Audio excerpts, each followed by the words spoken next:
that world, Yeah. even our church, everyone in our church knew Kenneth Copeland's teachings, knew the Word of Faith teaching, knew the televangelist preachers, knew the big ones, and idolized them. And it's very much a cult of personality, very much a charismatic movement, very much demagoguery, that again, emotional, right? They could get up there and speak and make you feel something, and that was God. That was God's power behind them because they were charismatic speakers and charismatic people and have this personality. Okay. And so yeah, that's what I grew up around. And I remember being a kid in church, and the music just got me so much. I loved it. I was so involved when worship was my favorite thing. The music was my favorite thing. I just love singing. And even as a kid, you're taught that you can dance to music.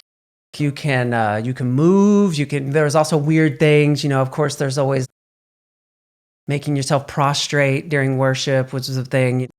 Lifting up your hands, or bowing down. What is the word? What is prostrate? What's that? Like prostrate, like bent, like in a position of submission. Okay. That would be what that is. Okay. So you're just like feeling the energy so much. Yeah. Okay. So it really teaches you this first of all, submissive energy. Right. This give up control, give up autonomy.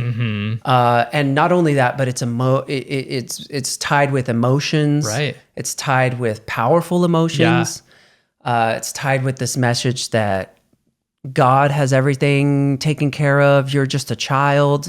Again, a child playing in a sandbox. Right. You're just... Also like an altered state to a degree, right? Oh, Very much like getting you into a different altered state. The music was a big part of that. Yeah. There's lighting that changes. There's big rousing music. There's emotional music, and we know this. I know this as a musician. I know this as a performer. That music is very powerful to change your mental state. It's very, I consider it to sorcery. I equate it to sorcery. That's a magical term that I don't mean literally, but it is a way of altering the state of people's minds. For sure. And we know that when we listen to music, when we hear powerful things, musically, it alters us. It changes the way we feel. And so that was very much used. There were long 30, 40, 50 minutes, sometimes an hour long of worship, of repeating these choruses of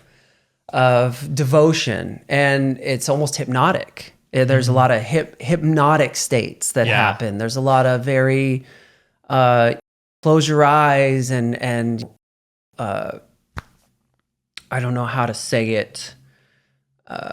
Repeat these mantras until you feel it, until you feel it in your body. It's like there's this like river of energy or like spirituality or the spirit that's there, and you just need to do the work to tune into it in that moment, right? Like we're here, we've got it, we're all in it. Like come on in. Yeah, there's a big focus on God's presence entering the building. Right. There's a big focus on God's presence being here, and God's presence was here when everybody got real riled up and in a hypnotic state and in it, and in this kind of like really weird, if you've been in crowd, you see it.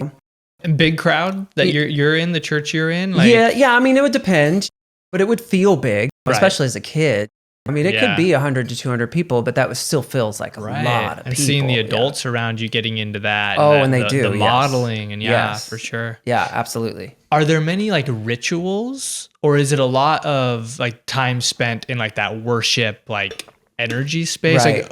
Like my experience is very ritual, right? Baptism. That was like what it's about. Yeah, I do know the rituals because of the Nazarene and Baptist side, my family, which again is very, it's got a lot of history. But this evangelical movement was a new movement that was happening in America in like the 70s, the 80s. It kind of died down in the 90s, but it was a big part. The televangelists were a big part of the Christian Nationalist Coalition, the Christian coalition that the televangelists put together, Pat Robertson. These guys, they were big in even directing political policy, like creating this. It was like this whole movement, but it wasn't based on any traditional dogma. It was actually about kicking that. It was this whole, we're just going to read the Bible and believe everything that's in it. And everything else, these traditions, that's all the, what Jesus talked about, how the Pharisees and the Sadducees, they had all these rules. Yeah. And Jesus was here to kick all those rules and all this formality out of the way. And we're just going to have a relationship with God and Jesus, right? This is not a relationship with religion or church or ideals. This is a relationship with a living God and a person that you could get to know. So really your way of going about that was just whoever had the most charismatic and powerful way of getting to that state, right? That feeling that God was with you, that God was in you, that Jesus was talking to you, that Jesus was there for you. Yeah. And and you would feel it. You would get the goosebumps on you, you get the rush down your body. This was the church that believed in getting filled with the Holy Spirit. So basically you're possessed by the Spirit of God. And speaking in tongues? Speaking in tongues was a part of it. Falling out in the Spirit. This is where used traditionally, it's like a pastor with the power of God, lays hands on you and you'd fall out and pass out because the Spirit of God was so powerful, right? There was Rodney Howard Brown was this guy whose whole ministry was that as he went around the churches, the Holy Spirit would follow him and make people break out in these fits of laughter. And so like in all these meetings, and I don't know where it started because I wasn't there at the beginning of his ministry, but I saw he came to our church and like I'd been to a few meetings, like people would just start breaking out in this hysterical laughter and that would be the sign that God was there. And like then the whole place would be breaking out in hysterical laughter and like crazy stuff like that. There were like, we would have people, what they call, there are people who make fun of this church movement who talk about like people rolling down the aisles and stuff like that, but it was real. It was real. It was basically like a big conga line, at some point.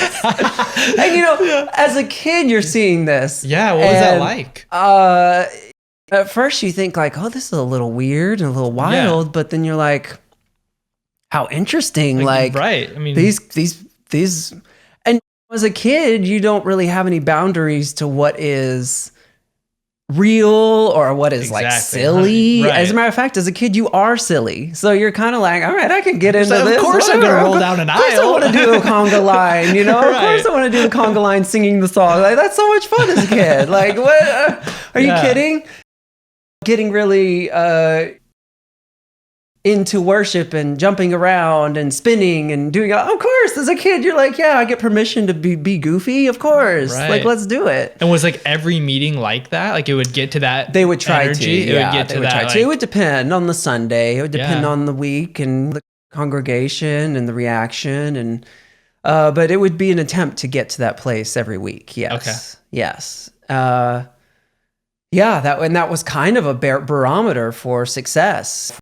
For a Sunday service was, can we get all the emotional whatever out? I guess. Yeah, I'm sure people then start coming, right, with like pent up energy that they're wanting to express. They're wanting to, like get catharsis in some way from that. Yeah, and it attracts those people. 100%, and I will say that is part of the reason that I loved it. Yeah, is because I kind of needed that catharsis. I needed that emotional catharsis.